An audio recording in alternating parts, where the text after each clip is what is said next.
आदित्यजी आज 85 लाख लाडक्या बहिणींना अपात्र घोषित करण्यात आले सरकारकडनं. मला हे आम्ही पहिल्या दिवसापासून सांगत आलेलो आहोत की हे सरकार बोगस स्कीमचं सरकार आहे. एक तर पहिलं सांगितलं तर लाडक्या बहिणींचं जे काही मानधन आहे ते वाढवू, ते अजून वाढवलेलं नाही आणि दुसऱ्या बाजूला 85 लाख लाडक्या बहिणींना अपात्र ठरवलेलं आहे. पहिला प्रश्न हाच आहे की तुम्ही ह्यांची मतं मिळवण्यासाठी ही स्कीम सुरू केली, ती आता तुम्ही त्याच्यातून 85 लाख लोकांना अपात्र ठरवता. आणि दुसरी गोष्ट म्हणजे जे या खरोखर अपात्र ठरवले असतील तुम्ही आणि तुम्ही जनतेचा पैसा, टॅक्सपेअरचा पैसा ह्यांच्या खात्यात टाकत होतात, म्हणजे हा स्कॅम नाही झाला का? म्हणजे ज्यांनी हे पैसे टाकले त्यांच्या खात्यामध्ये ते घोटाळेबाज नाही झाले का? आणि दुसरं म्हणजे ज्यांनी तुमच्यावर विश्वास ठेवून या खात्यामध्ये जे पैसे आले असतील त्याच्यावर पुढे काही स्वप्न पाहिले असतील, त्यांच्या स्वप्नांचं काय मग? येत्या 10 दिवसामध्ये कर्जमाफी करणाऱ्या शेतकऱ्यांना असं कृषी मंत्र्यांनी आजच घोषणा असं आम्ही किती दिवस ऐकतोय.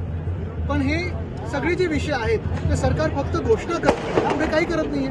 आणि एका बाजूला ह्या सगळ्या घोषणा आणि दुसऱ्या बाजूला पेट्रोल, डिझेल, आता सीएनजीचे दाम वाढलेले आहेत, म्हणजे महागाई वाढवत जायची आणि दुसऱ्या बाजूला असे काही गोंधळ घालत जायचे. हेच सरकार आता बसलेलं डोक्यावर.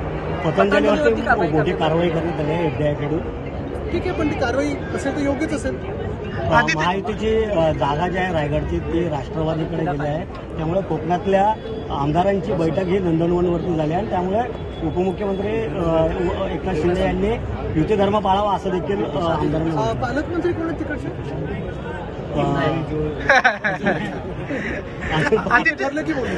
आदित्यजी एक महत्वाचा प्रश्न आहे. संजय राऊत आणि अनिल देशमुखांना ईडीच्या प्रकरणात जेलमध्ये धाडणारे जे त्यावेळेचे संचालक होते, विशेष संचालक, त्यांनी तडकाफडकी राजीनामा दिलेला आहे.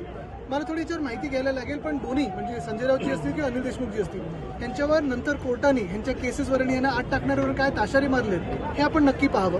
कारण ह्या देशामध्ये ईडी, आयटी, सीबीआयला कसं वापरलं जातं आणि या देशामध्ये ह्या तिन्ही यंत्रणेमुळे राजकारण्यांना तर सतवलं जातच, विरोधी पक्षाला तर सतवलं जातच, पण ह्याच सोबत ह्याच यंत्रणेमुळे इथून सगळा जो एफडीआय आहे तो बाहेर चालला आणि कोणी गुंतवणूकदार येत नाही आपल्या देशामध्ये. निलेश राणेंनी पोलीस अधीक्षकांवरती आरोप केलेला आहे. सिंधुदुर्ग आणि गोवा परिसरामध्ये दारूचं निराकरण मोठ्या प्रमाणात वाढतं. काही लोकांवर मी बोलत नाही. ठाण्यातला टीडीआरचं प्रकरण देखील मोठ्या प्रमाणात जास्त आहे. ठाण्यातली अजून खूप प्रकरणं येतील.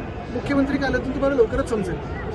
जरांगे पाटलांच्या आंदोलनाबाबत आपल्या पक्षाचं कसं मला पाहताय? एक महत्वाची गोष्ट, त्यांनी जे विषय घेतलेले आंदोलनामध्ये आणि खास करून आरक्षणाचा विषय होता. आपल्याला आठवत असेल मागच्या वेळी नवी मुंबईत पण आश्वासनं काही सरकारकडून दिली होती, पण नेमकी किती आश्वासनं पूर्ण केली गेलीत हे त्यांनी आणि समाजाने थोडं, कारण हे सरकार जे आहे ते फसवणारं सरकार आहे.